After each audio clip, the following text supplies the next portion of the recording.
Good evening students. आप सभी लोगों का शौर्य एकेडमी के प्लेटफॉर्म पे बहुत बहुत स्वागत है। और कल ही हमने एक नए प्रोग्राम की घोषणा की थी। आप लोगों की जो उत्साहजनक टिप्पणियां रहीं और अ, जो उत्सुकता रही, निश्चित रूप से उसने हमारे उत्तरदायित्व को और भी बढ़ाया है। और हम एक ऑप्शनल बैच हिंदी माध्यम में बैच प्रारंभ करने जा रहे हैं। इंग्लिश मीडियम का भी बैच पैरेलल होगा। तो हिंदी या इंग्लिश मीडियम में कोई भी जो अभ्यर्थी इच्छुक है और हमें कॉल करना चाहता है, वो इन नंबरों पर हमें कॉल या व्हाट्सएप कर सकता है। 9058805376, 9415320270, 8081444560। हमने ये सिस्टम ऐसा डेवलप किया है कि एक तरह से पर्सनल इंटरेक्शन हमारा होगा। इंग्लिश मीडियम वालों को इंग्लिश मीडियम की क्लास, हिंदी मीडियम वालों को हिंदी मीडियम की क्लास, राइट। फिलहाल जो 3 अक्टूबर से बैच शुरू हो रहा है वो है पूर्णतः हिंदी माध्यम में है। क्लियर है? तो आप सभी लोग जुड़े और कुछ लोग जुड़े भी हैं। तो 2 अक्टूबर 3 अक्टूबर से ये बैच की हम शुरुआत कर रहे हैं। एडमिशन की प्रक्रिया ऐसी है, या हमारा जो मॉड्यूल है, कि आप चाहें तो बाद में भी जुड़ सकते हैं, लेकिन ये एकदम राइट समय है। हम लोग ऑफलाइन बैचेज भी अक्टूबर में शुरुआत करते थे और ये बड़ा फाउंडेशन और बहुत बढ़िया बैच होता था कि जब तक आपको मेंस देना रहे सारी चीज़ें क्लियर रहें।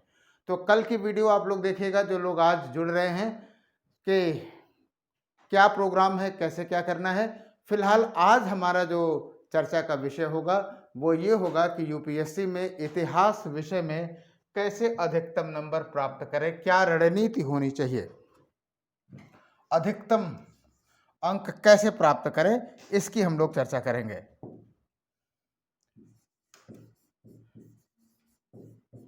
How to get the maximum mark, अधिकतम अंक की बात कैसे प्राप्त करें, क्या रणनीति होगी हमारी, हम लोग चर्चा करेंगे यूपीएससी का भी।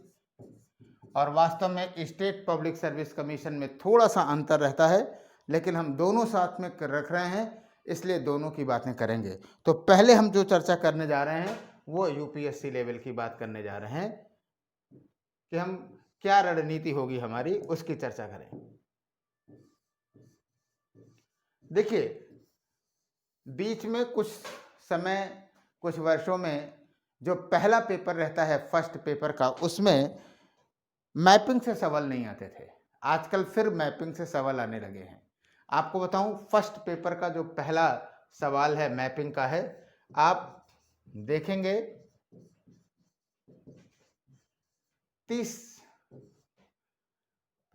क्वेश्चंस का है ये।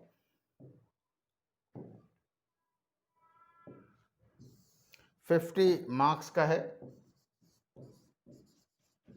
और इसमें आपको 10 सवाल, 10 पॉइंट दिए रहेंगे, 15 भी दिए रहते हैं कि आप उसको स्पॉटिंग करिए और उस पर 25 से 30 शब्द मैक्सिमम लिखिए। ये एक ऐसा सवाल है कि अगर आप कोई मैपिंग क्लियर हो गई, स्पॉट करना आपको आ गया, तो आप ये मान के चलिए कि 25 मार्क्स जो है, जहां आप मैपिंग का कर रहे हैं, इसमें से अगर आपने सही एग्जैक्ट किया है तो आप ये मान के चलिए कि आपको 25 भी मिल सकता है, या थोड़ी बहुत अगर एग्जैक्टनेस नहीं हुई तो आप 20 नंबर तक तो आराम से प्राप्त कर सकते हैं और कर सकते हैं।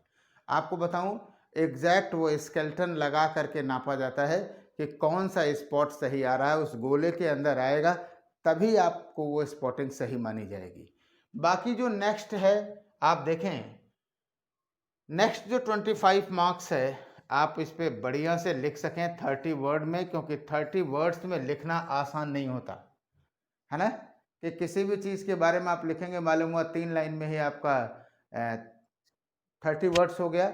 तो क्या लिखा जाए, कैसे लिखा जाए अनुशासित रूप से, अगर वो अनुशासन आपने यहाँ पे सीख लिया तो भी आप यहाँ से बहुत आराम से 15 मार्क्स के आसपास निकाल सकते हैं। यानी पहला ही प्रश्न एक ऐसा है जो आप उस पर अगर आपकी पकड़ हो गई अच्छी, तो आप आगे वाले सवालों में बेहतर ढंग से कर सकते हैं, राइट। तो पहले पे ध्यान रखने की जरूरत है। जब हम लोग क्लास लेंगे तो हमारा पेट सेट अंदाज है, आपको बताऊं कि जिस तरह का मैप आता है, एक पार्ट आप आइए देखिए, इंडिया सब कॉन्टिनेंट हमने लिख दिया शॉर्ट में, उसमें लिखा रहता है कि India with Nepal, Bangladesh, Myanmar, Bhutan and Sri Lanka, है ना, पाकिस्तान, अफगानिस्तान का पूरा इंडिया जो सब कॉन्टिनेंट का पार्ट है उसे आपको देख लेना है।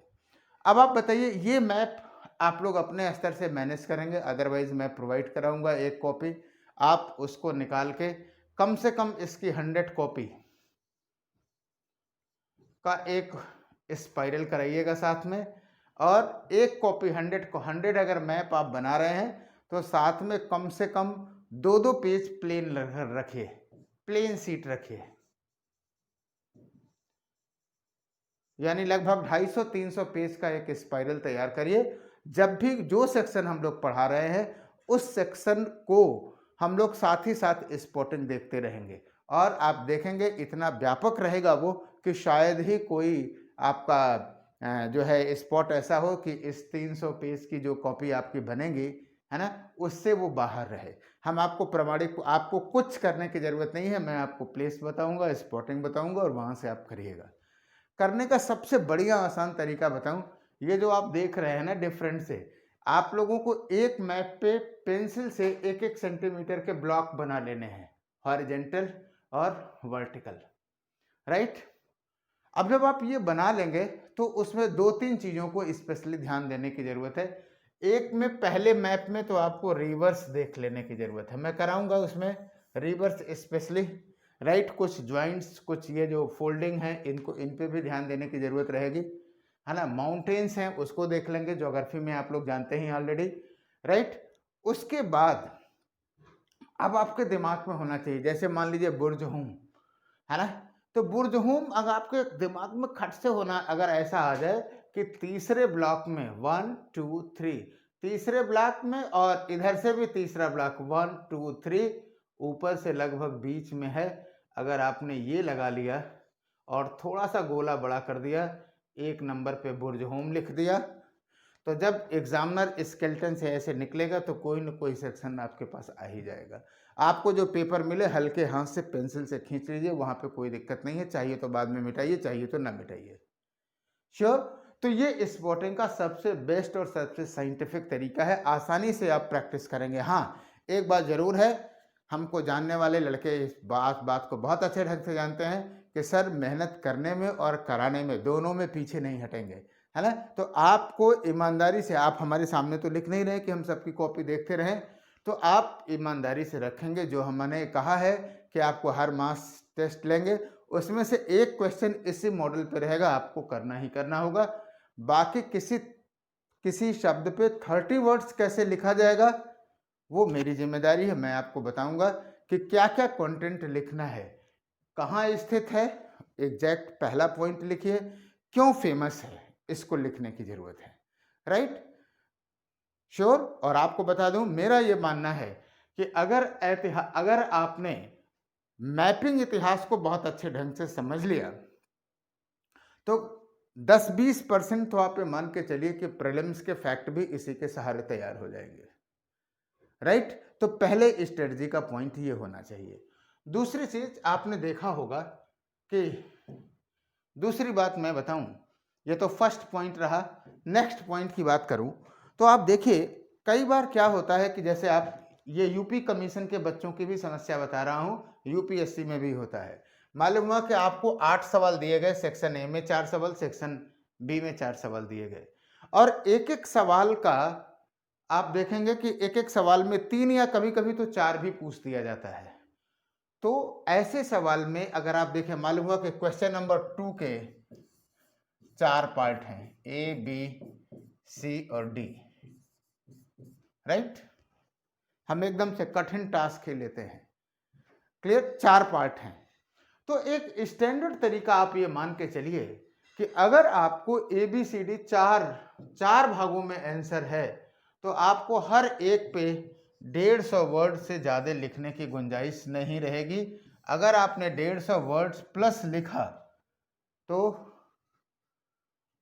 आप दूसरे सवाल को भी छोड़ेंगे और इसका कोई फायदा नहीं होगा। कभी कभी तो लिख भी देता है अधिकतम इतने शब्दों में लिखिए, लेकिन अगर वो ना लिखे तो ये मोटी मोटा आप मान के चलिए कि एक क्वेश्चन फुल 50 मार्क्स के लिए आपको 600 वर्ड लिखना है, राइट। तो 4 आया तो 150 आया, और अगर मान लीजिए कि 3 ही अगर आ रहा है तो आप 200 शब्द लिखिए, राइट।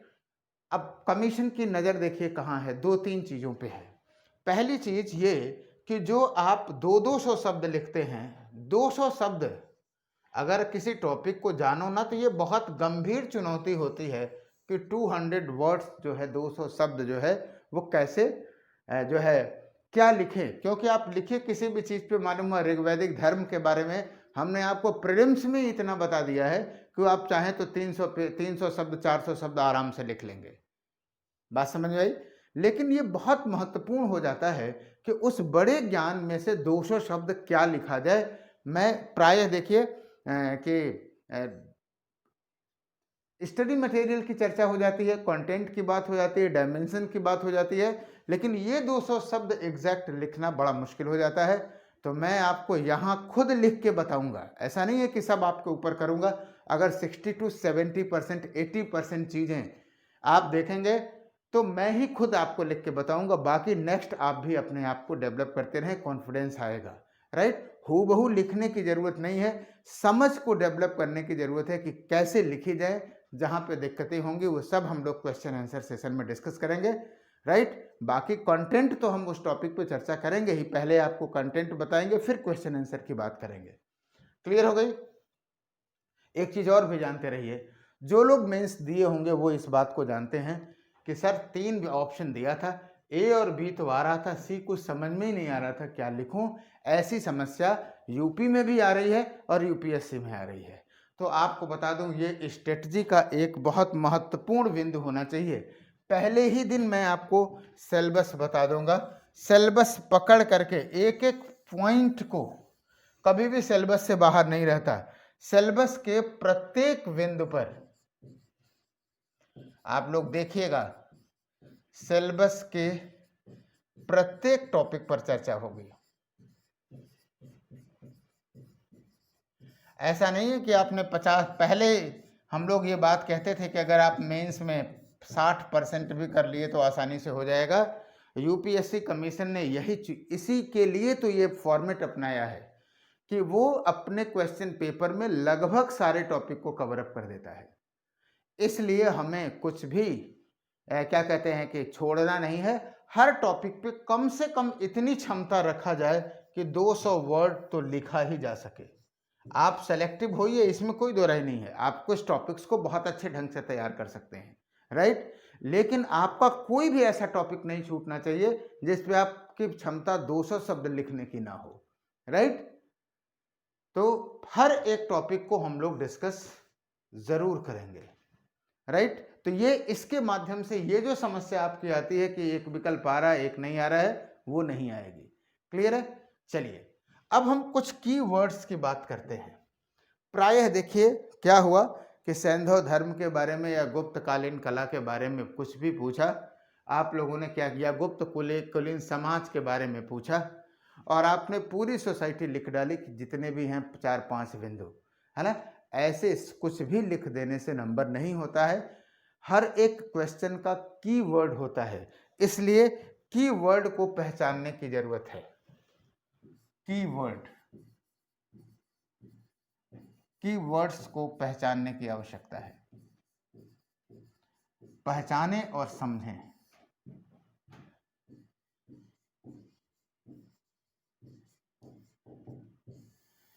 मालूम हुआ कि आपसे पूछ दिया गया कि गुप्त कुलीन समाज का आप आलोचनात्मक मूल्यांकन करें और आपने आलोचना वर्ड पे ध्यान ही नहीं दिया, पूरा गुप्त कालीन समाज मिल गया, लिख डाला, तो कम से कम यूपीएससी में नंबर तो नहीं मिलना है।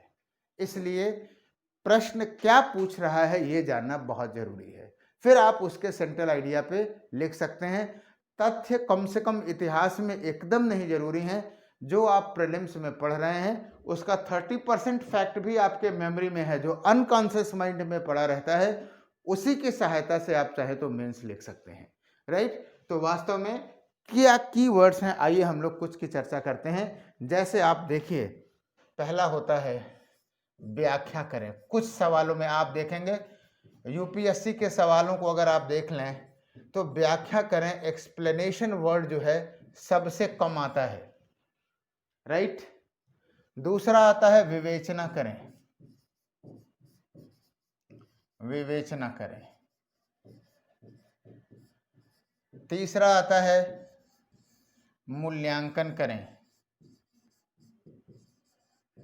इवेल्युएट। चौथा आता है आलोचनात्मक मूल्यांकन करें, आलोचनात्मक मूल्यांकन करें।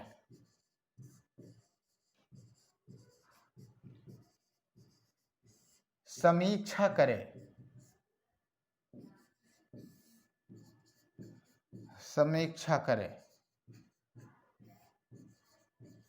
कभी कभी प्रकाश डाले भी आ जाता है, प्रकाश डाले। क्या एक ही प्रश्न के संदर्भ में ये जो अलग अलग वर्ड यूज होते हैं, क्या इसमें कोई अंतर नहीं होता? वास्तव में इन सारी चीजों में डिफरेंस होता है और आपको वो डिफरेंस ध्यान में रखना चाहिए, तभी आप बेहतर एक आंसर राइट कर सकते हैं। जैसे आपको बताऊं, सबसे आसान वर्ड को ही लेते हैं कि व्याख्या करें, एक्सप्लेन करें। ये सबसे आसान होता है। व्याख्या करने का मतलब ये है कि जो बातें कही गई हैं उसको उसी दिशा में एक्सप्लेन करने की जरूरत है। जैसे मान लीजिए कि हमने आपसे कहा कि ऋग्वैदिक धर्म जो है प्राकृतिक रहस्यवाद से प्रेरित था, या प्राकृतिक रहस्यवाद एवं प्रारंभिक जीववाद से प्रेरित था, इसकी व्याख्या करें। इसका मतलब ये है कि आपको सीधे दो टर्म दे दिया उसने कि प्राकृतिक रहस्यवाद क्या है और प्रारंभिक जीववाद क्या है।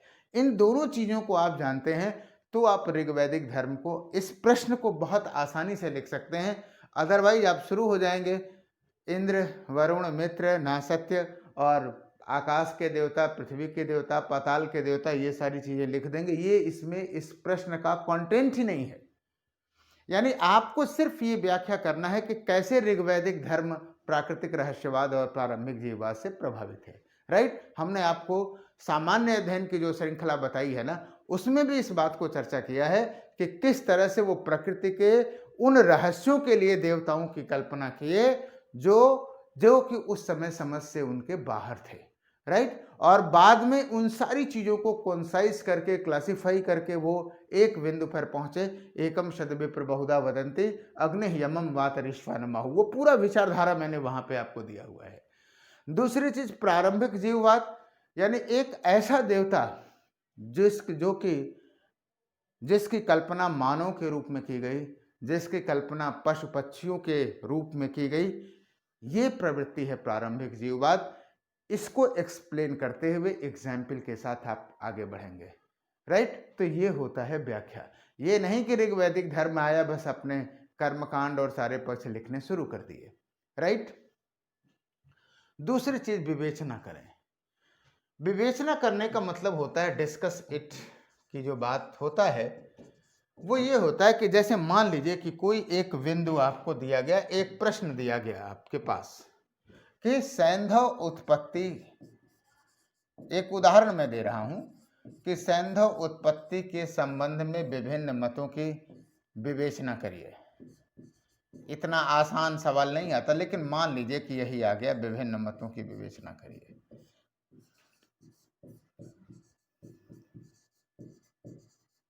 या इसी को थोड़ा सा स्टैंडर्ड कर दिया कि सैंधव सभ्यता की उत्पत्ति किसी बाह्य प्रेरणा का परिणाम नहीं थी। इस कथन के आलोक में उत्पत्ति की विवेचना करिए। तो डिस्कस करने का मतलब ये होता है कि उस बिंदु पर जो फोकस पॉइंट है उस पे विभिन्न मतों का एक क्रमिक विकास कैसे हुआ। यानी डिस्कस इट का मतलब है कि एक क्रमिक विकास है, उसको देखना है आपको, क्रमिक विकास देखना है, राइट। और वास्तव में इसी क्रम पे, इसी सीक्वेंस पे आपको मार्क्स मिलने वाले हैं क्रमिक विवेचना पे। ऐसा नहीं है कि आधुनिक मत पहले लिख दिया, उसके बाद पहले वाला लिखा, फिर बीच वाला लिखा, कुछ छोड़ दिया। जितने डायमेंशन हैं उन सारे डायमेंशंस को आपको लिख देना है। श्योर हो गई बात, राइट? बाकी वास्तव में क्या होता है ना कि कभी कभी लोग कहते हैं कि शेर ऐसा होता है, शेर वैसा होता है, लेकिन शेर कैसा होता है ये तब पता चलता है जब शेर सामने होता है। कहने का मतलब ये है कि जब हम किसी टॉपिक पे डिस्कस करने के बाद जब प्रश्न को देखते हैं और उसकी फ्रेमिंग करते हैं तो पता चलता है कि वास्तव में व्याख्या और विवेचना में क्या डिफरेंस है। हमारे पहले के भी स्टूडेंट्स बहुत अच्छे ढंग से जानते हैं। और आपको बता दूं कि हर एक टॉपिक पे पुराने सवाल जो आए हुए हैं उसकी तो बात ही छोड़ दीजिए। इस पूरे इंटीग्रेटेड प्रोग्राम का उद्देश्य ही है, मेन मिशन ही है कि आप कैसे अपने नॉलेज को रिप्रेजेंट करें, अभिव्यक्त करें, है ना? तो इस पे चिंता करने की जरूरत नहीं है, बस ये ध्यानाकर्षण करने की जरूरत है कि कैसे हम इन चीज़ों को बेहतर ढंग से लिखें कि आपको मैक्सिमम स्कोरिंग प्राप्त हो सके। अब आइए किसी भी चीज का मूल्यांकन करें, है ना? मूल्यांकन, आलोचनात्मक मूल्यांकन और समीक्षा, इन तीनों पहलुओं को देखते हैं। आइए क्या अंतर हो जाता है। 3 सेक्शन की बात हम करेंगे, मूल्यांकन और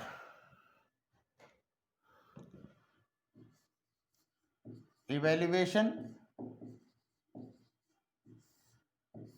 आलोचनात्मक मूल्यांकन और समीक्षा।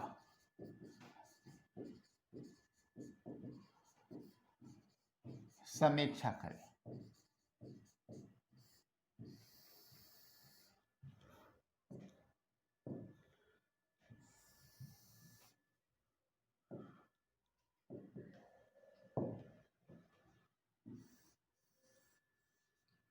अब आइए देखते हैं। मूल्यांकन का मतलब ये हुआ कि किसी भी पक्ष का अगर आप मूल्यांकन कर रहे हैं तो 2 पहलू होंगे, सकारात्मक और नकारात्मक, पॉजिटिव और नेगेटिव। एकदम इंग्लिश मीडियम वाले नाराज ना हो, उनके लिए एकदम अलग व्यवस्था है ना? मैं जानबूझ करके मिक्स नहीं कर रहा हूं, नहीं तो हिंदी वाले भी प्रेशर में रहते हैं, इंग्लिश वाले भी प्रेशर में रहते हैं। तो निश्चित रूप से सकारात्मक और नकारात्मक दोनों पक्ष होते हैं, दोनों को लिखने की जरूरत है। और जो मूल्यांकन करिए वो क्या होता है, सकारात्मक, यानी जो निष्कर्ष आप लिखेंगे वो सकारात्मक ढंग से लिखें। यानी आप ये कह सकते हैं, ऐसी भाषा का प्रयोग कर सकते हैं कि इन सीमाओं के बावजूद, इन बिंदुओं के परिप्रेक्ष्य में इसका जो महत्व है वो क्या है, समझा जा सकता है या देखा जा सकता है। इस तरह की शब्दावलियों का प्रयोग करते हैं, राइट? क्लियर हो गया मूल्यांकन वर्ड। अब आते हैं आलोचनात्मक मूल्यांकन। जो क्रिटिकल एग्जामिनेशन है ना, इसका जो कलेवर है इसमें भी दोनों पार्ट रहेंगे, सकारात्मक और नकारात्मक दोनों पहलू रहेंगे। ऐसा नहीं है कि आलोचनात्मक मूल्यांकन किया तो आपने ऐसा हाथ भाजा कि सब कुछ नेगेटिव नेगेटिव है देखा, नहीं। मालूम हुआ कि असहयोग आंदोलन का आप आलोचनात्मक मूल्यांकन कर रहे हैं, तो ऐसा नहीं है कि आलोचना करें तो आप गांधी जी को गाली देने लगे और उनकी धोती तक उतार लें, नहीं। आप पॉजिटिव डायमेंशन को भी लिखेंगे, लेकिन जो आपका कलेवर होगा ना, जो फ्लेवर होगा, वो क्या होगा, नकारात्मक होगा। ये नेगेटिव नहीं लिखेंगे सीधे, लेकिन कलेवर जो है, फ्लेवर जो है वो नेगेटिव होगा। यानी आप ये स्पष्ट रूप से लिखेंगे कि यद्यपि असहयोग आंदोलन की ये उपलब्धियां थीं, लेकिन इन नकारात्मक प्रवृत्तियों का जो प्रभाव जो राष्ट्रीय आंदोलन पर दिखाई दिया, उससे इनकार नहीं किया जा सकता। आपने थोड़ा सा हाईलाइट कर दिया, राइट? यानी कहने का मतलब यह है कि शब्दों की अपनी परिधि है, अपनी मर्यादा है, अपनी सीमाएं हैं, उन्हीं संदर्भों में हमको शब्द वर्ड का उपयोग करना है, उन्हीं शब्दों में रहना है। समीक्षा का मतलब ही होता है कि ना काहू से दोस्ती ना काहू से बॉयल, यानी हमको न पॉजिटिव, जो निष्कर्ष है पॉजिटिव या नेगेटिव नहीं है, सीधी सीधी सी बात है कि जो इसके पॉजिटिव पक्ष हैं सकारात्मक, और जो इसके नकारात्मक पक्ष हैं वो उन पक्षों को बराबर बराबर लिख दिया जाए और निष्कर्ष को पाठक पे छोड़ दिया जाए कि वो किस प्रकार का निष्कर्ष निकालता है। ये समीक्षा होती है। समीक्षा में आपको किसी भी प्रकार, किसी भी पक्ष की तरफ झुकना नहीं है। आपको बताऊं, ये बातें बहुत बेसिक हैं और मैं ये बताना भी चाहता हूं कि जो हमारा कार्यक्रम है वो एकदम बेसिक से है, एक न्यू कमर से लेकर के जो एकदम क्या कहते हैं कि जस्ट सिलेक्शन के लेवल पे है, उस सब के लिए है कि वो अपने आप को ब्रशअप करें और इसके द्वारा अच्छे से अच्छा अंक प्राप्त करें, है ना।